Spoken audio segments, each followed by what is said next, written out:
This episode of Taqueando is brought to you by our friends at MVA.wine. You know something I've learned traveling for food? The best meals usually happen when you don't have a plan. You're just walking around, following your instincts. Maybe you see a line of locals at a stand, and suddenly you're eating the best thing you've had all year.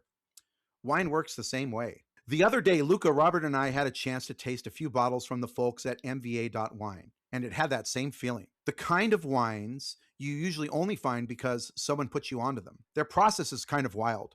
A few times a year, they get together at a farmhouse in Tuscany and blind taste 50 or 60 wines from tiny producers around the world. Every bottle has to get a unanimous yes. Only 6 make it.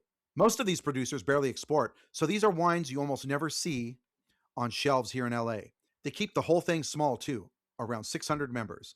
That's about all the wine these producers can spare. If you're curious, they set up something special for listeners of Taqueando and the LA Food Podcast. For listeners of Taqueando and the LA Food Podcast, the first 20 people who sign up with code LA Food get $50 off their first collection. Go to mva.wine/subscribe and use the code LA Food.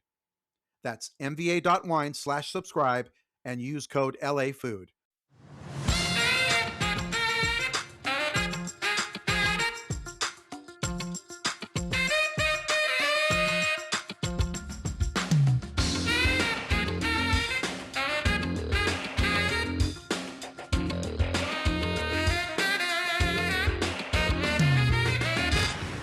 Hey everyone, welcome to Taqueando. I'm your host, Bill Esparza, and this week I am with an old friend.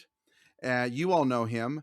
Andrew Zimmern is an Emmy and 4-time James Beard Award winner.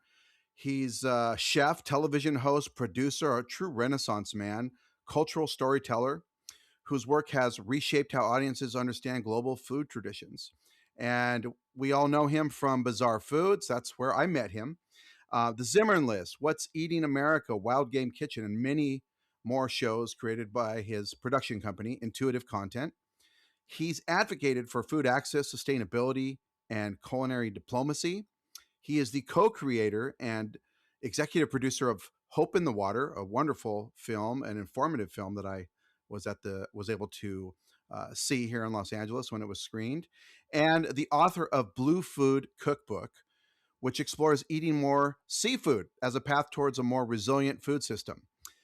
He once stunned Twin Cities diners at Café Un du Trois with his onion soup. And today he's our trusted familiar voice in a rapidly changing food media scene, bringing curiosity, humor, and deep cultural respect to every conversation, including this one today. But first, at Taqueando, eating antojitos is a way of life, from the world's most celebrated dining rooms to the gritty stands and storied market stalls that preserve culture. Life is short, so we must eat well. And here are this week's Antojitos Rundown. Well, you know, I think you've all heard about what happened at Hollywood Thai.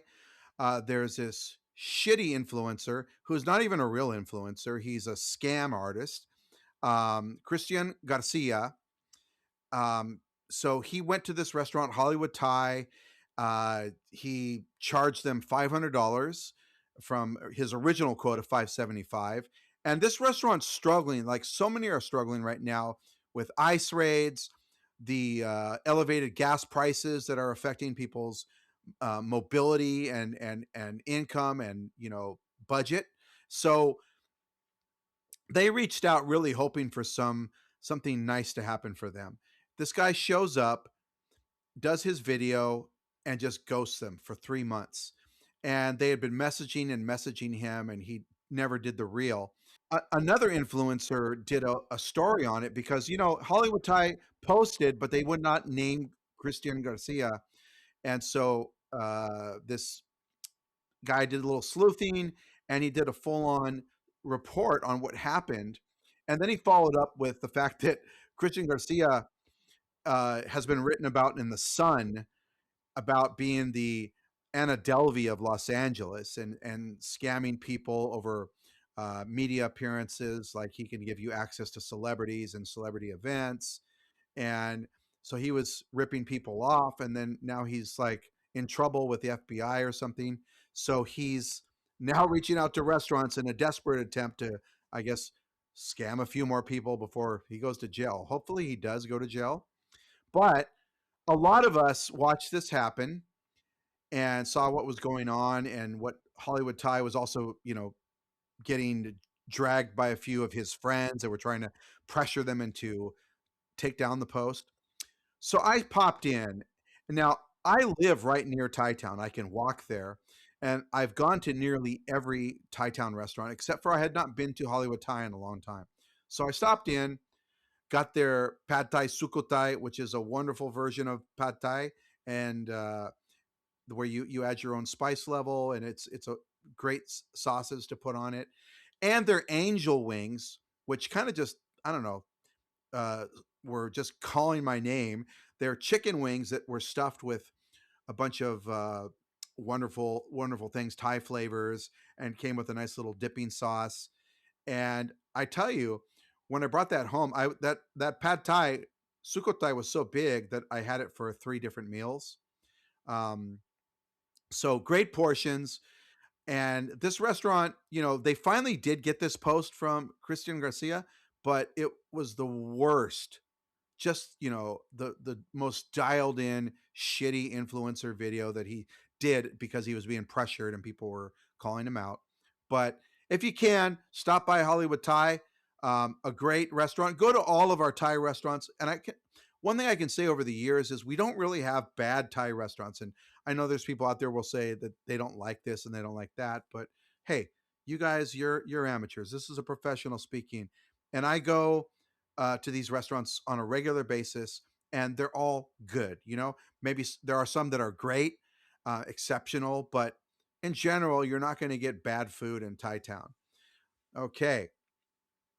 I also, I was invited to go to the Borderless Gala by Chef Rufo Ibarra of Orix Restaurant, another favorite of mine in Tijuana. You can find it on my Eater Tijuana guide. And everybody was there, and it was sort of a tasting menu of tostadas and small bites. But this is who was there: Chef Roberto Alcocer Valle, Miguel Mendoza, Marcelo Hisaki, Davin White, Lula Martin del Campo, one of my good friends from Mexico City, has a bunch of restaurants in Mexico City. Rufo Ibarra was there with his restaurant Orix. He was more of a host of the event, but his restaurant was there. Esteban Lluis of the amazing Damiana in Valle de Guadalupe. Janina Garay, who has a pastry shop in Tijuana. The world famous, internationally famous, uh, one of one of the founding couples of modern Mexican cuisine. Chef Benito Molina and Chef Solange Maurice were there representing Manzanilla. And so we had, a sope de maíz azul, a blue corn sope with lamb, a wonderful costilla from Lula.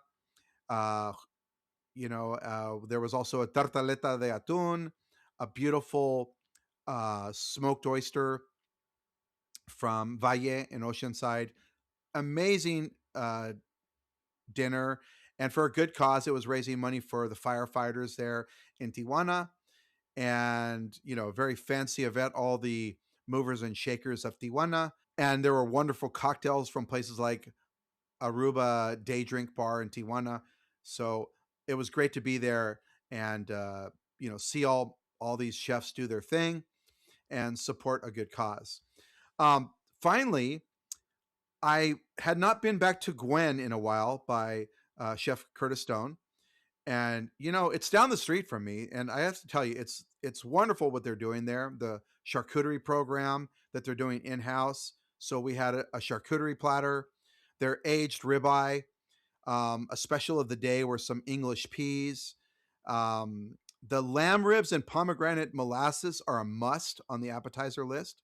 And we also had a pasta, the garganelli, wonderful chicken liver mousse, oysters to start, wonderful wines from the sommelier, and for wonderful steaks and sides, a great meal all around, great service, Gwen, and that's it for this week. This episode of Taqueando is brought to you by El Encanto in Santa Barbara, Santa Barbara's most storied luxury hideaway. Up in the hills of the American Riviera, El Encanto has been welcoming guests since 1918. It is a 90-room property with individually styled bungalows and suites spread across 7 acres of terraced gardens, with panoramic views of downtown Santa Barbara and the Pacific. It feels tucked away and serene, but you are just minutes from everything. And I'll say this personally, when I'm in Santa Barbara, this is my favorite place to stay. There's just nothing else like it. There is a zero edge pool overlooking downtown Santa Barbara and the Pacific Ocean, a boutique spa, bikes to cruise around town, and access to fitness and wellness programming. And the food is serious. The dining room and terrace is helmed by multiple James Beard Award nominee Chef Joel Veland, whose resume includes Noma and Gramercy Tavern. It is seasonal Central Coast cuisine, thoughtful wines, and one of the best views in California. They also host an intimate culinary series that brings in celebrated chefs for special evenings of food, wine, and storytelling. Whether you are planning a romantic weekend, a wedding, or just need to reset with some ocean air and great meals, El Encanto is the move. Visit elencanto.com and book your stay and tell them Taquiando sent you. Hey, Andrew. I'll tell you something. You're counting your chickens before you're hatched, but I'm going to try to bring that same joie de vivre to this conversation, Bill. Okay. Well, yeah, the first thing I wanted to do was sort of like catch up on where you and I started. And we met. Do you remember when we first met? I do. It was a celebration party. Taft had just won the nomination of his party for president, and the first Model T had rolled out, and we shared lunch at a local oyster house. Uh, did we not uh, meet the first time that I was doing a bizarre foods Right. show, So or had you have a we? yeah, I was asking you because you have a famous memory and amazing recollection. Well, we spent a lot of time doing other things. Yeah. So, So we met on the set of Top Chef Masters. that's right. I was just talking to the old crew from Top Chef Masters just a few days ago. Yeah, so we met there and you told me, I'm not supposed to know that you're going to be on this show because we were about to do finishing up season 5, your Baja California episode, which went to Tijuana, um, I think Ensenada All the way and down. La Paz, right? Yeah. Southern Baja California Sur. I don't know, I think you understand how groundbreaking that show was, but I have a feeling you probably haven't been to Tijuana much since. Not true.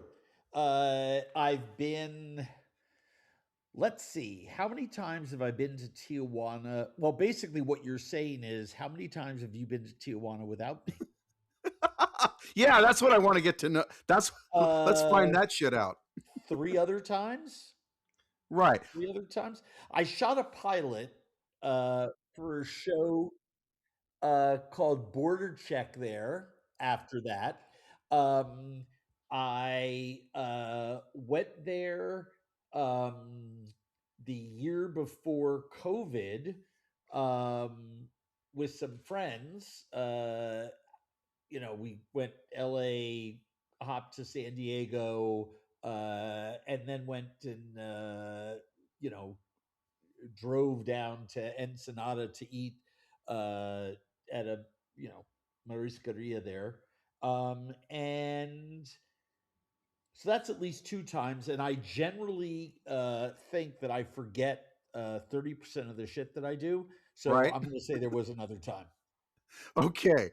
Well, you know what's amazing, and I think you know the impact, and a lot of people. So I've told this story to people personally. So what happened is I was part of a FAM in 2009 that was organized by Tijuana Tourism, which included Valle de Guadalupe, Ensenada, and Yep. your team had read these blog posts, and that's Yep. how I ended up on your show. And but you went ahead because, and I won't even go into all the gymnastics we had to go through to get that show shot because of situations happening in Tijuana at the time. But I don't know if you remember any of that. Oh, I do. So, after all that, you personally told Rick Bayless and Anthony Bourdain that they should take a look at Baja California. Am I recalling that correctly? That's correct.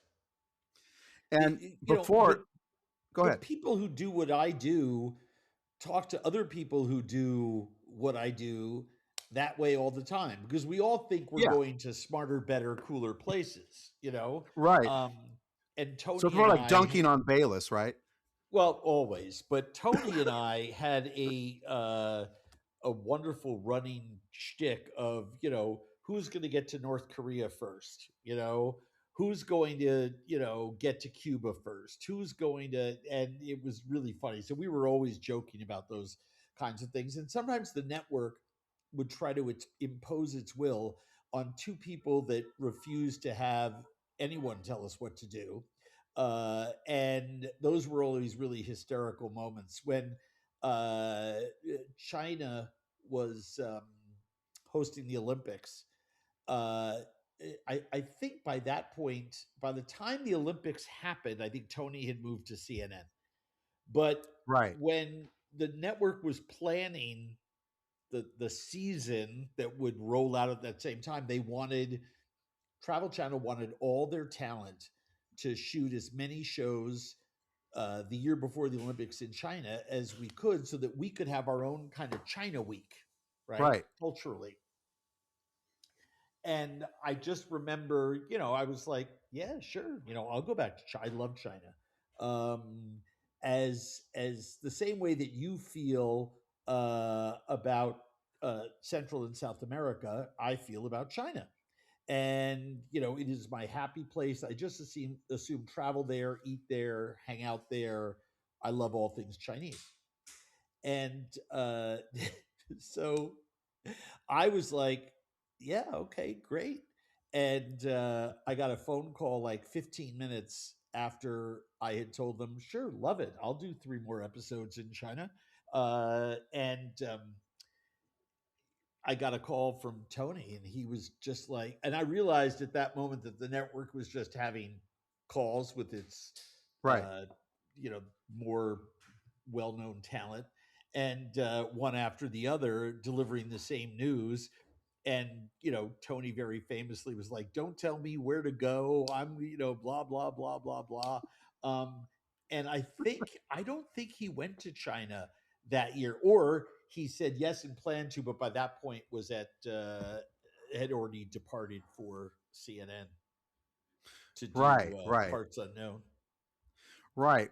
Well, I mean, he did shoot, and I think it was the old show that he shot in Tijuana, and Rick Bayless did a whole season there. And Yes.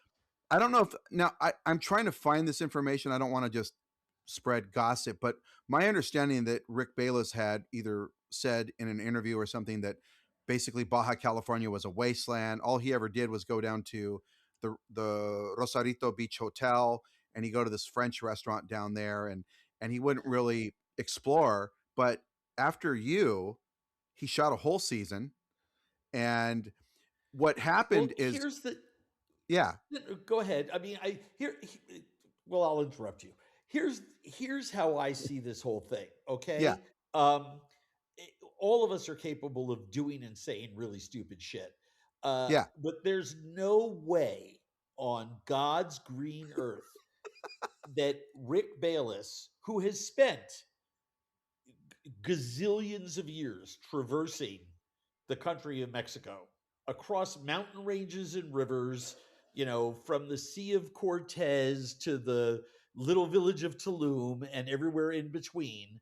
Um, there's no way that he would have that opinion because he's going to be eating and drinking the food that you find there.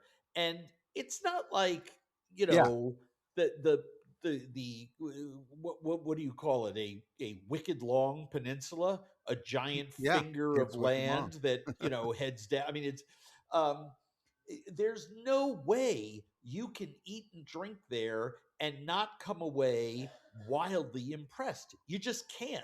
You So can't. I find it hard to believe that he would have such a disposable and ill-informed opinion on it. But regardless, Yes. he loved it enough to He shoot a season there. Now, I've famously said in a lot of interviews, people have said, what do you think about Poughkeepsie, New York? And I said, I tell this. I do stories about culture and food. I could shoot Sure. for 5 years in Poughkeepsie, New York, and never come up for air because as many people as are there having any kind of food life, I can find a great story angle on.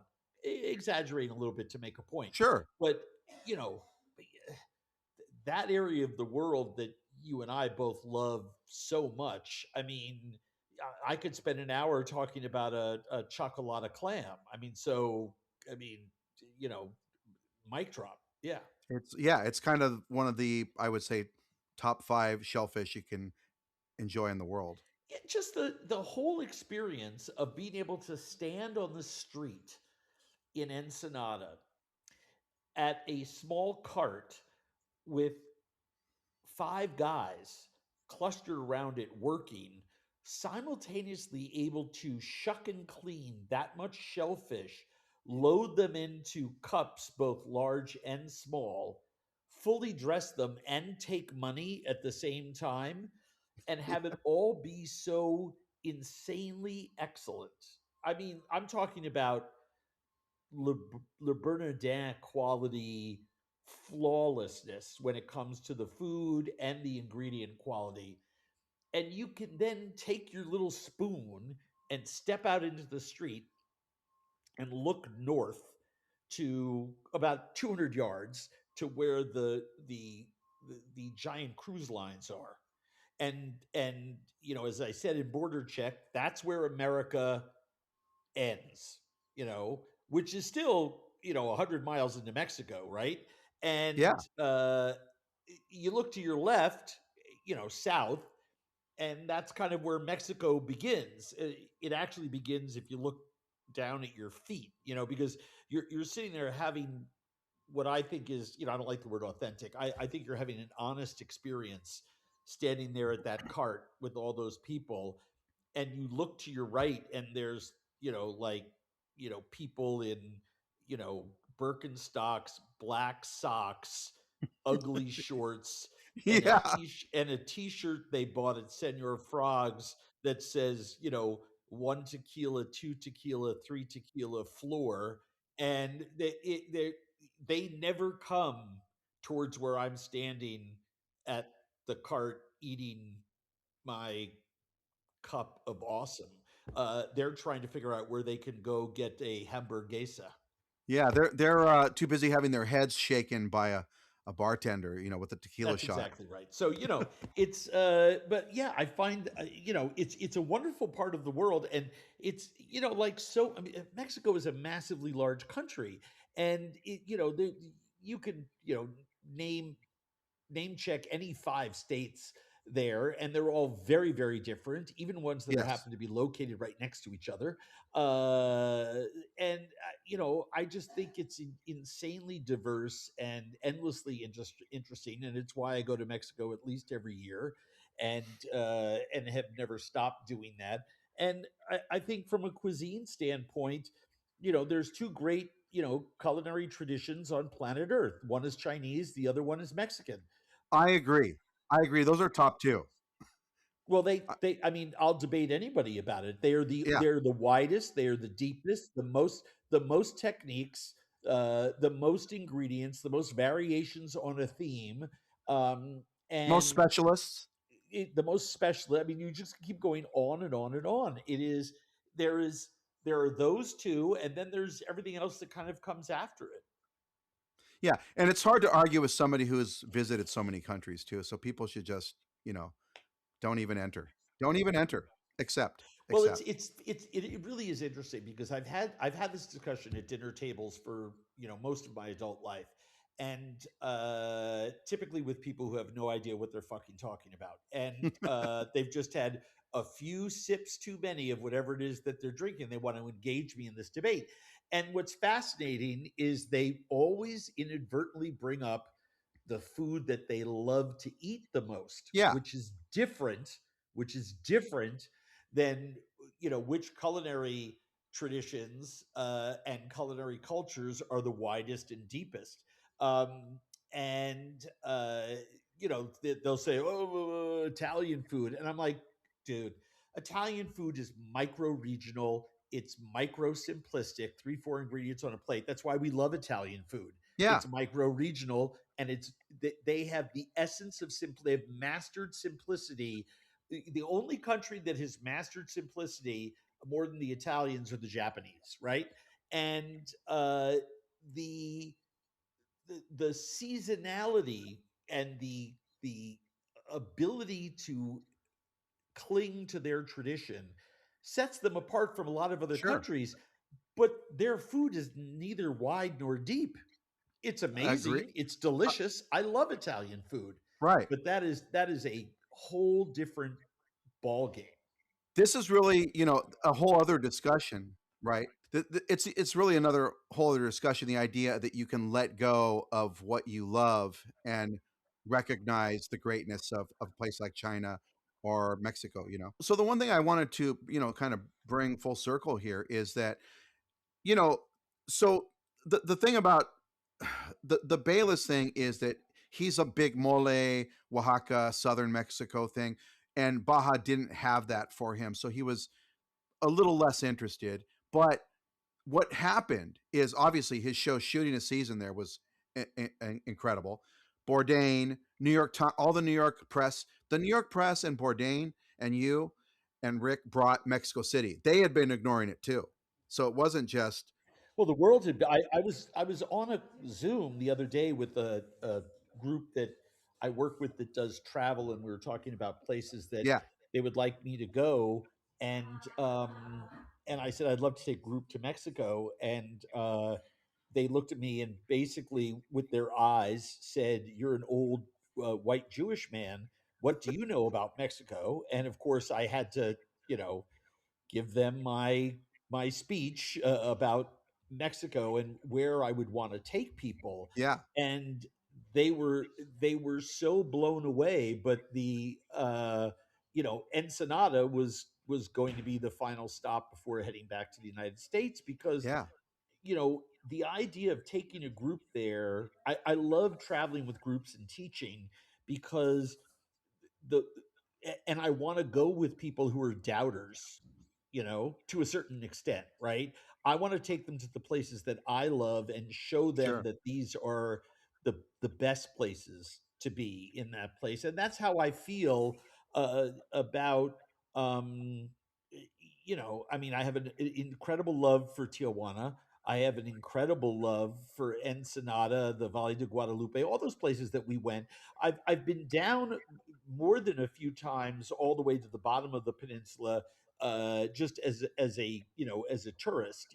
Hey, sure, family wants to sit on the beach, let's go. um and and had a chance to explore down there in a way that a lot of the people are like, "Oh, no, no, no, no, no, we'll make a reservation for you at the restaurant." It's like, no, I'm going up to the top of the hill where everybody who lives is there. It's the same kind of thing with Cancun is represents a lot of things I don't like about traveling. The thing that I love about uh Cancun is what's on the other side of the highway, where the people who yeah, work on the beach side of the highway actually live. agreed, And I have told people, I said, they're like, "Well, we love going there, but we like to stay at the Ritz with the kids and the family, and the guacamole is what the guacamole is there." And I'm just like, "Oh my lord!" I I've been an invited speaker or participant at things that take place down in Cancun, and you're staying at a nice hotel, and it's the last place that you will find me eating because I want to go. And everyone's like, "Where are you going?" I'm like, "I don't know. I'm going across the highway, and Right. on my way out the hotel, I'm going to speak to some of the folks who work here, and I'm going to say, "Where's the best place to eat in your neighborhood?" You know, and I have Right. found the most incredible food there. There is a city. I this blew my mind. I think it's now up to 1 million people living across the highway, the vast majority of which work on the beach side of the Sure. highway because the tourism there is massive. Um, but the food there is absolutely fantastic. You just have to know where to look for it. It is. And it's also, people have to remember this is the Yucatan. It has one of the most famous gastronomies in Mexico. And so Yes, it's there. It's there if you know yes, where to look. But yes, it is. and yeah, and so Mexico, just like China, is endless. But today, and it's amazing. So all that work that everybody did that started with you and that show, that episode, it really triggered something that Tijuana has shifted to. It's become one of the biggest sectors of the economy. Restaurants. There's so many restaurants, and there were not all these restaurants when you shot. The gastrotourism is amazing there because Americans, especially, love the food of Mexico. Sure. Yeah. And it's mind-boggling to me uh, how much they love the food of Mexico, to the point that if you tell them, no, no, no, don't order that, you have to try this restaurant, this region, this city, this town, this neighborhood is famous for this thing, invariably people will order it, eat it, praise it. Um, the disappointment for me throughout most of my adult life is how much we as a people, and I say that in the largest sense Yeah. because I exclude folks like you and I from this opinion, Sure. how much we can love the food of Mexico and and not love the people, how much we can love the food of northern Africa and not love the people, how much we can love the food of China and not love the people. And I think people in, especially Americans, in a country that was, foundationally created on the backs of African slaves, um, don't work harder to practice um, love for their fellow man, but are very ready to quote old text resources that only talk about love for our fellow man. Um, one of my, uh, you know, mentors, gurus in the public service space is David Miliband. Um, he was Tony Blair's Secretary of State for 8 years, I think, and one of the most brilliant and enlightened uh, human beings on planet Earth, and somebody who was in every room at the right time, and obviously a legend in British politics, but a world class statesman whose words and books will be read 100 years from now. And he's the director of a group that I do a lot of work with, the International Rescue Committee that Einstein founded in '39. And we take care of refugees. I Yeah. encourage people to go to andrewzimmern.com, click on my partners page, and you can read about all the NGOs that I work with. But I love David Miliband in the most, I mean, the way 14-year-olds love BTS. I mean, I am obsessive about David and the way he thinks and feels. And he was talking to me a couple of months ago, and I haven't been able to shake it since. And I talk about it all the time. It occurred to me when we were talking about food and culture and people and our relationships with each one being a little bit different, especially from an American Yeah. point of view. Um, and David talked about tribalizing compassion in this country. You know, that we've tribalized everything, right? That word has popped up a lot in my country over the last 6, 8 years. But David was talking about it in a larger sort of sense, and I asked him about it, what he meant, which I'm constantly doing because he's so brilliant. He says things just offhandedly. I have to stop him and say, "Okay, what do you mean by that?" So that I understand it, so I can he can continue on. And he said, "We now only have empathy and understanding for the people in our own tribe." So, and I butt up against this a lot, mostly in my work with Africa. Where I do a lot of work for the United Nations, trying to feed African children. I do just as much work trying to feed American children, but whenever I mention feeding African children, people have a real problem with that. And I ask them, is an African child's life worth more or less than a French child's life, or a Sudanese child's life, or a Mexican child's life, or an American child's life? To me, the answer is no. A child's life is a child's life. Feeding a child is feeding a child. There is no difference, between children.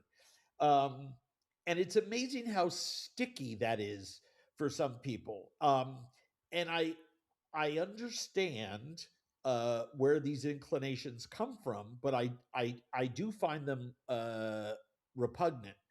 Um, I learned how to feed African children by how I feed people in my community, and then my city, and then my state, and then my country. But we've figured that out here in America. Our politicians just refuse to spend the money. Yeah. 17.5 billion dollars, according to the House Appropriations Committee, the group that actually used to be in charge of writing the checks before our current president uh, uh, started his second term. That $17.5 billion a year is a rounding error in our federal government, in their annual budget, right? It's 0.0027. I'll save you the math. Um, Yeah. we don't have the political will to feed people.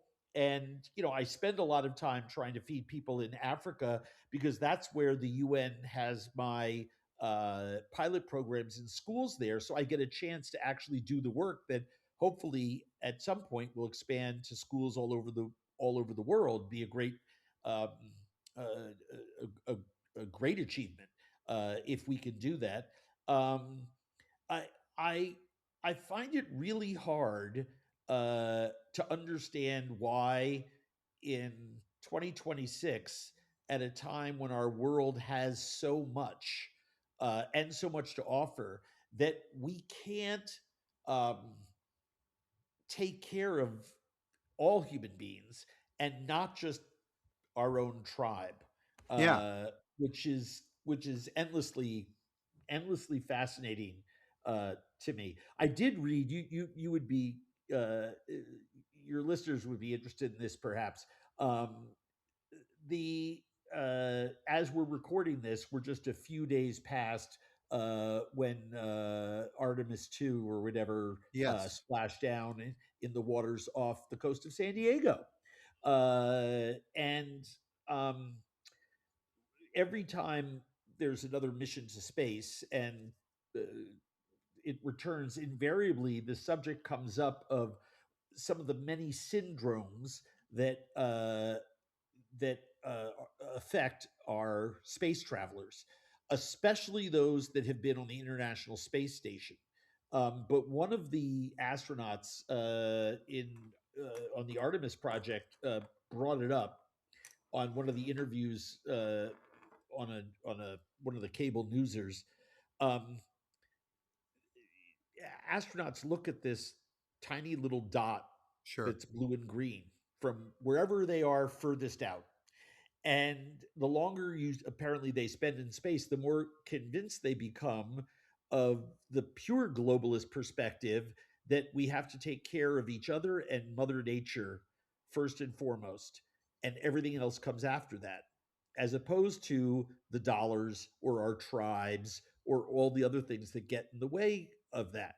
And that apparently, if you're in space and you stare at this small little blue and green marble for long enough, this becomes readily apparent. And so now my desire is to send everyone to space, uh, because we have to figure out a way in I mean in this world, if we are going to survive as a species, to learn from and love each other and take care of each other and our planet.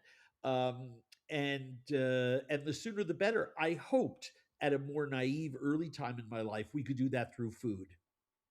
I Yes, still I see that as a theme that you talk about a I lot. still I still believe a lot of that. However, if Yeah. I was right, or if I had been right, or if I was right when I said those things, I think we would have made a little more progress. Like we've made an incremental, teeny amount of progress, but not enough sufficient to recover from the disease of othering people.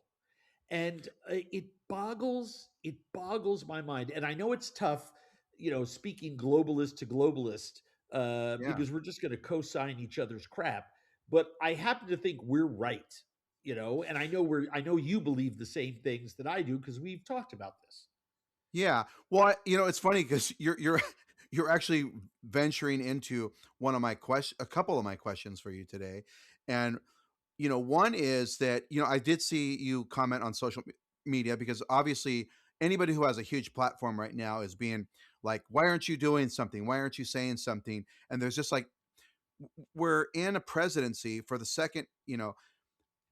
uh, second term of this guy where he does not let us have one day without him in our feed, in our thoughts, on the Yes, new, just that's fucking things intentional. up.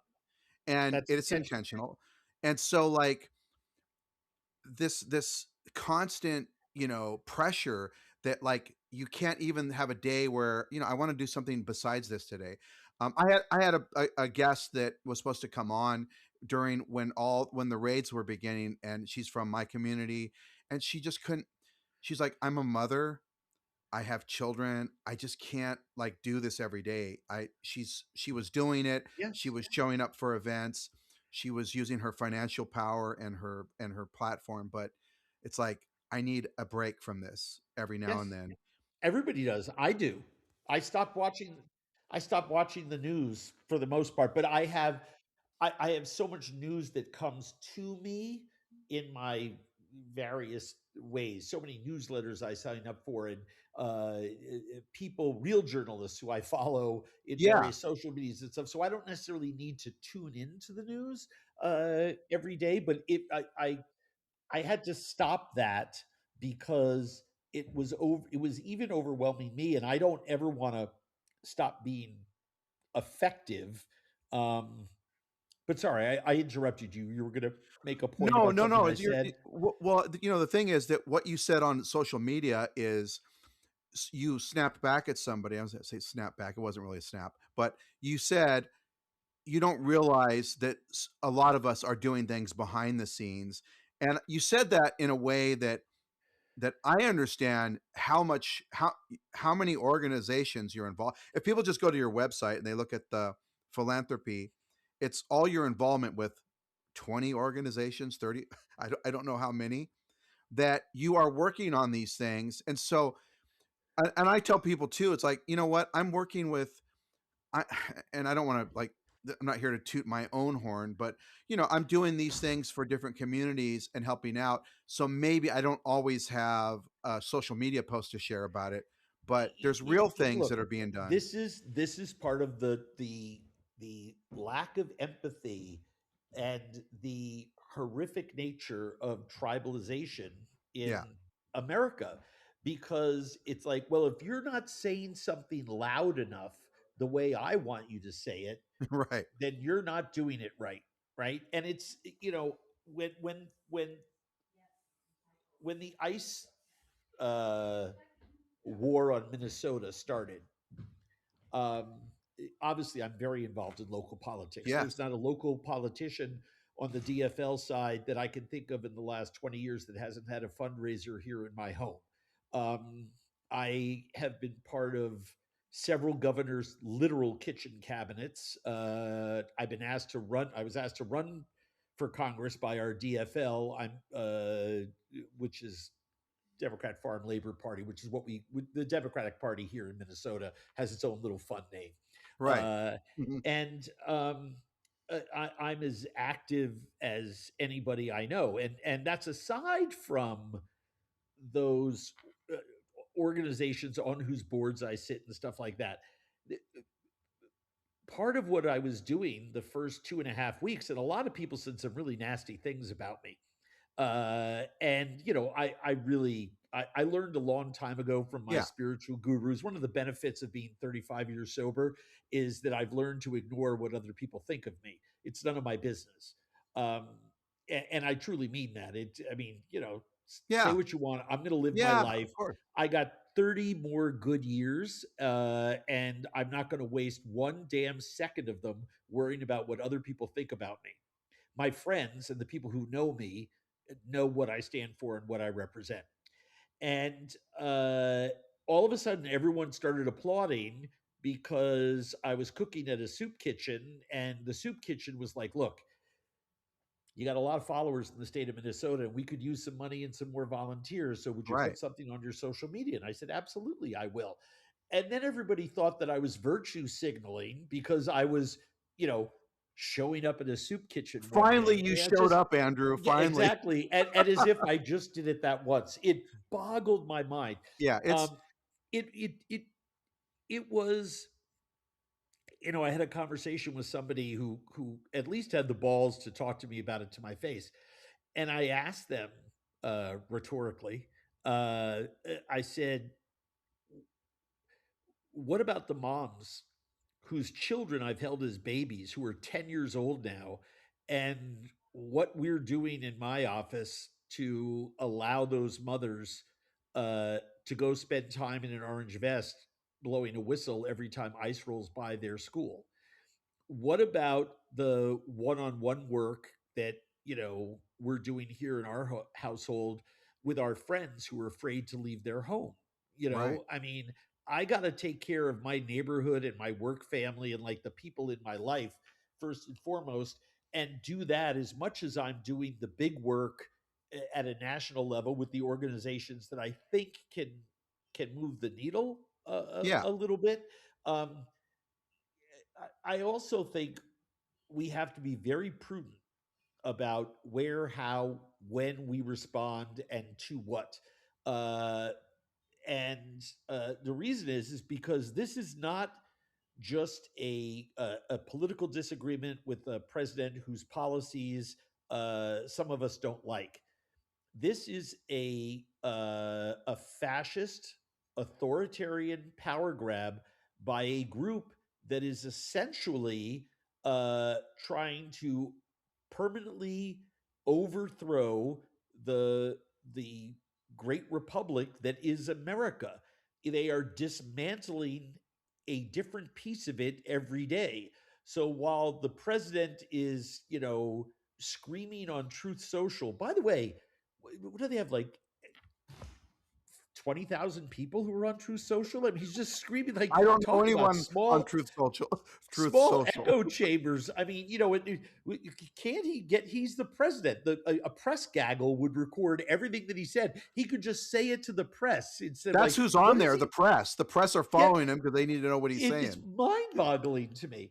But we we are truly at a historic crossroads in the history of this country, unlike anything we have ever You and I have not. seen I'm not. before. I'm 57, and I've never even imagined something like this. Yeah, no, I'm 65 and never could. But as a student of history, Yeah. with 2 degrees there in American history, I will tell any of your listeners this is unprecedented in No, our it's country, unprecedented. and Unprecedented. it is literally there is a playbook for Hmm. authoritarians. It is exactly what everybody from Franco to Tito to Yeah. you name it has attempted to do almost step by step by step. It's where, uh, the Federalist Society and Project 2025 and all this group got their stuff. They didn't Well, right. invent it, and so I think it's really important for people to, grow where they're planted, take care of their families, their workplaces, their neighbors, and do it in a safe way. And for those of us with a larger platform, we can do what we need to do. And yeah, it's what's interesting to me, and where this, we're food guys. I mean, Yes. we're food guys. As a food guy, when when the feeding of people ceases to be a nurturing act and it turns into the unfeeding of people, it becomes a totalitarian tool of repression. And It's what uh, warlords do. yes, yes, uh, uh, uh, uh, it is it is something. Someone is taking the thing that I love the most, Yeah. something that is really only stood for good despite its problems, and has weaponized it. And that's kind of where it got really personal for me, because Yes. I myself had, because I'm old, have worked really hard for several decades to make sure that certain laws were in place at a state and federal level, only to see some of them dismantled. And I was like, okay, well, now you're fucking around with stuff that I built. Very, very, very small piece, but I was in that room, Yeah. so we are, it's on now. So I actually took some of my opinions back to social media. I had been off social media when it came to political commentary. Uh, but I was off it for 3.5 years, political commentary, and Right. very Right. Yes. purposely. Yes. And the Yes. reason was I felt that I was not going to lower myself. I was doing the Michelle Obama go higher Yeah. playbook. And I also realized, you know, I had fans on the other side of the aisle. And it Sure. wasn't because I was, thought I had to stay in my own lane. I just thought, that's not what people come to me for. And maybe more importantly, in social media, are you really going to change someone's mind? Is social media, and I believe it has, in my opinion, it's become such a cesspool that of shouting that we really Yeah. don't change anybody's mind. And I made the decision about 3 months ago, when no, I mean right after the first of the year, uh, when uh, we saw what was happening here in my hometown. Which, by the way, Right. when you see it in your own hometown sustained to the degree that it was with ICE's Yeah. presence here, You and and me both. going into restaurants that I know and hauling away people who I know, um, it it it changed for me, because at that Yeah. point it became uh, a voice of leadership, and I felt that it was it now was important again for people to know where I stand.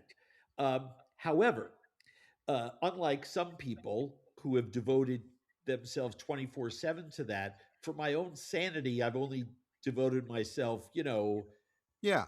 12, 3.5, 182 instead of 24/7, 365. So, I still publish. It's weird though. It feels weird to push out a post in social about my Substack recipe of the week, and then the very next day call out a member of government for a vote or lack thereof on an issue that I believe is important to the future of our democracy.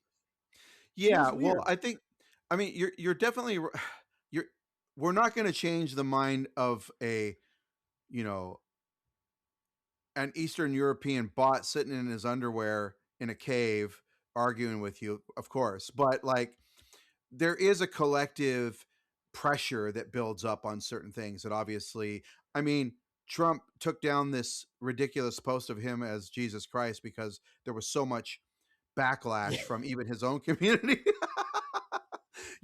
So like I mean, you there is a can't make pressure. that up. If you were saying that 10 years ago about any person, public person at all, they would just laugh at you like, oh, that's a funny joke. No one would really I do mean, that. you and I know what they did to John Lennon. Yes. Yes. Like, It's an amazing thing. But I do think it's important yes. for Americans of all kinds to say where they're at, because you need to have your voice counted, and we're now at a point in our history where the it's over here it's Iran and Epstein files and posts where I'm Jesus, but what he's really trying to do is make sure that we don't have a midterm election, Yeah, and that's the main goal.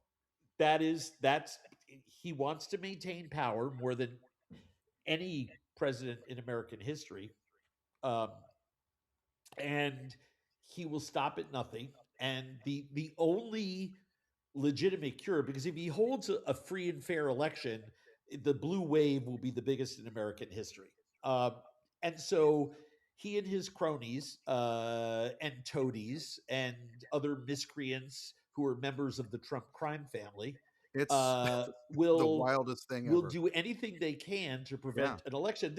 I'm just being factual. I'm sure there's listeners of yours who are like, oh my gosh, that sounds like so much generalizing and hypothesis. It's not. It's an actual, factually what they are doing, and that scares me very much. So that's where I'm focusing a lot of my attention over the next 5.5 months is just in making sure that we have a free and fair election. That's it. Yeah. No, definitely. I think people who do, I love, again, I've borrowed a couple of things from you. One is the take what you need and leave the rest. You left that on a post, and I'm like, oh my god, I've always felt that way. It's like I guess my way was like, hey, you want tacos? They're here. Otherwise, if you don't want to hear me talk about this, then fuck off. But I think that's a nicer way to say it. Is you're only here for that, so what? Don't worry about what I'm saying. But Yeah. I think watching you speak up for Minnesota, I definitely felt like, okay. I mean, I have always known where your heart is and where your head is, but like seeing you obviously affected by what's happening in Minnesota and your dining group, I'd like to hear about what you've been doing to just like get diners into restaurants in Well, Minnesota. that's really hard. That's the great tragedy of Minnesota's culture in the last 6 years. Uh, we had COVID, we had the Sure. horrific murder of George Floyd, and the various reckonings of all kinds that came out of that. Um, the Minnesota dining community restaurants had not recovered from that downturn fully.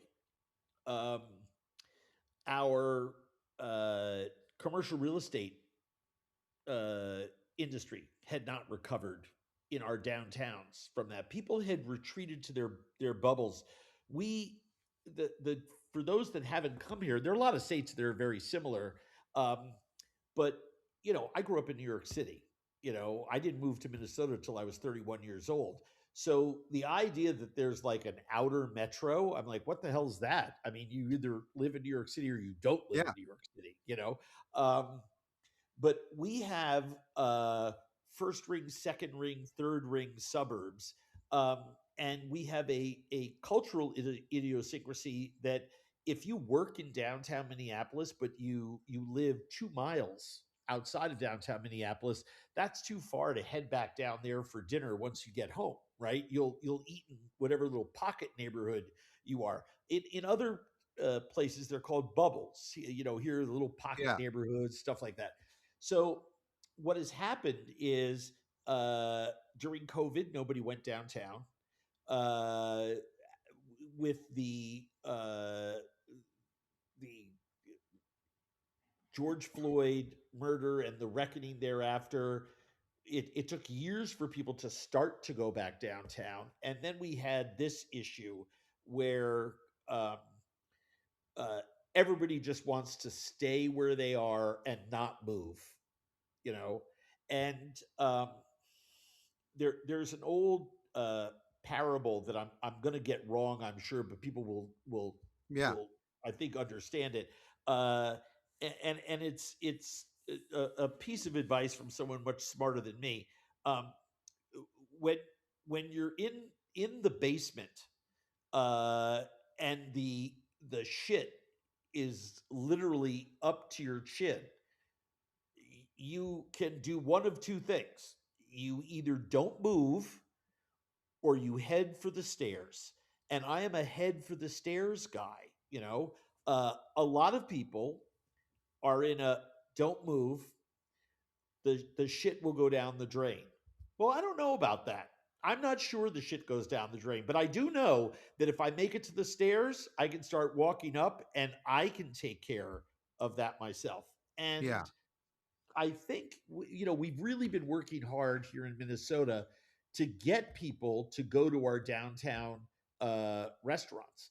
The bigger hit that our economy is going to take is that uh, you know when you see ICE murdering American citizens, shooting Alex Pretty in the back, shooting Renee Good essentially in the back as she's driving away.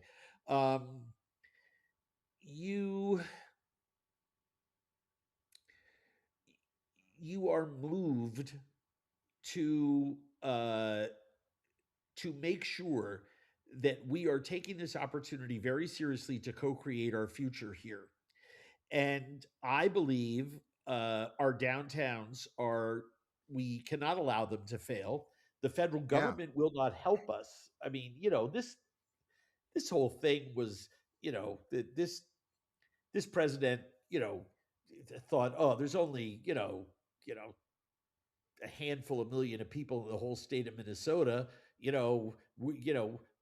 What are a couple of blue-haired grandmothers going to stand up against us? Well, yeah, when it's 10 degrees below zero, I stood out there on the front lines and watched the ICE agents going in and out of the warning hut with 80-year-old blue-haired grandmothers with no hat on, no scarf, sitting there holding a sign and looking at me smiling.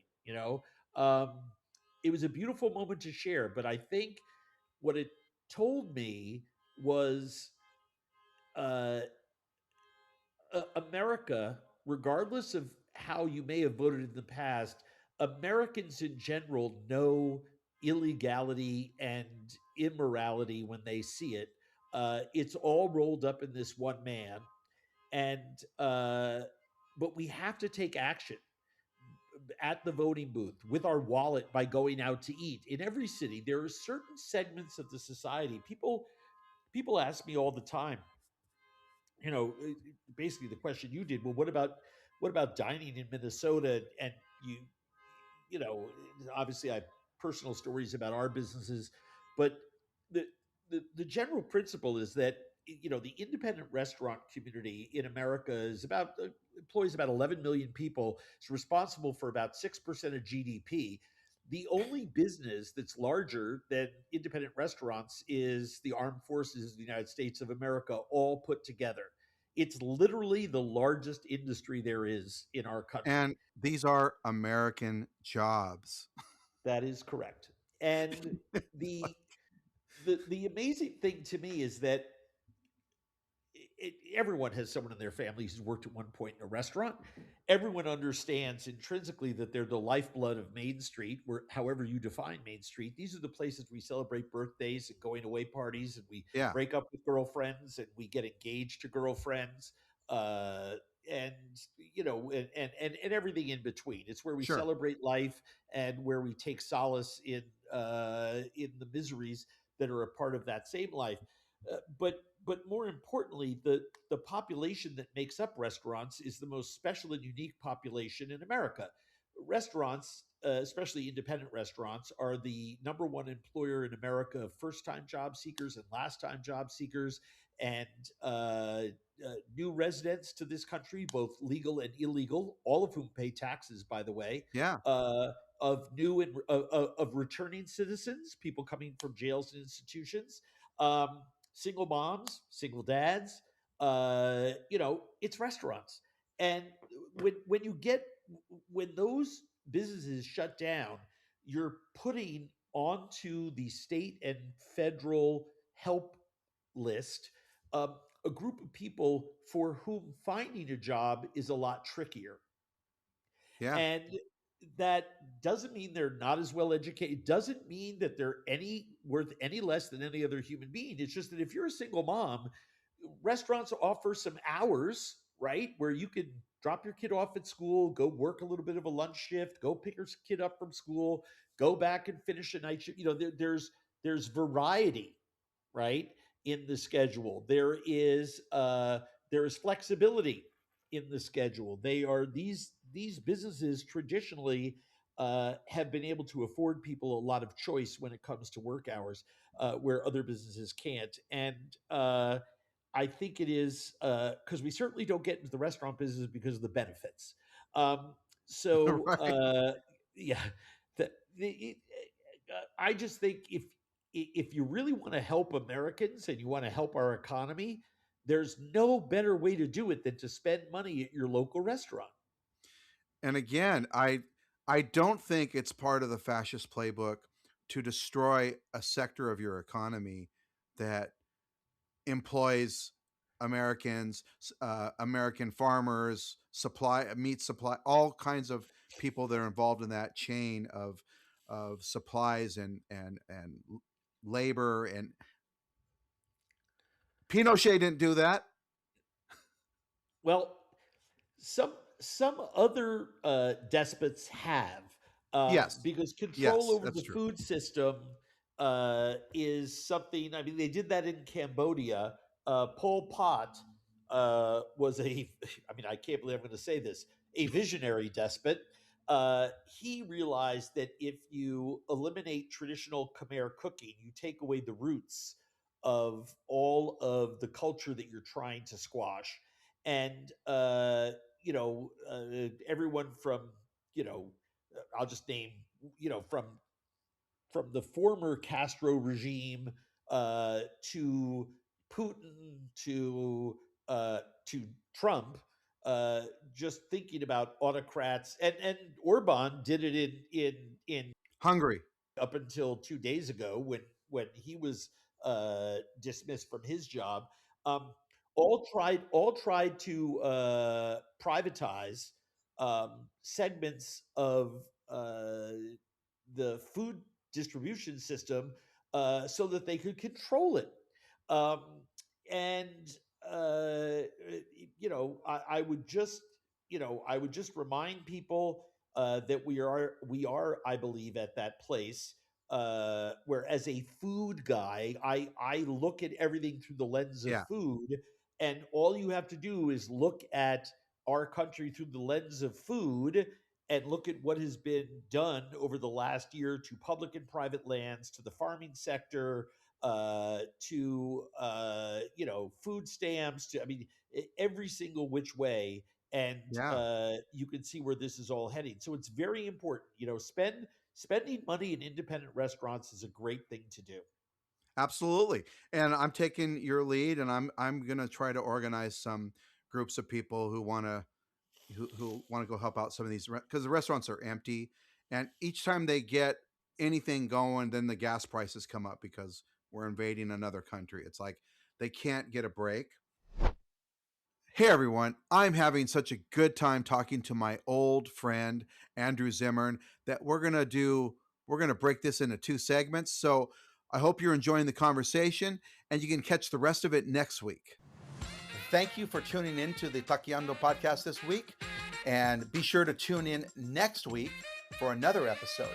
And please leave us a rating or review wherever you listen to your podcasts.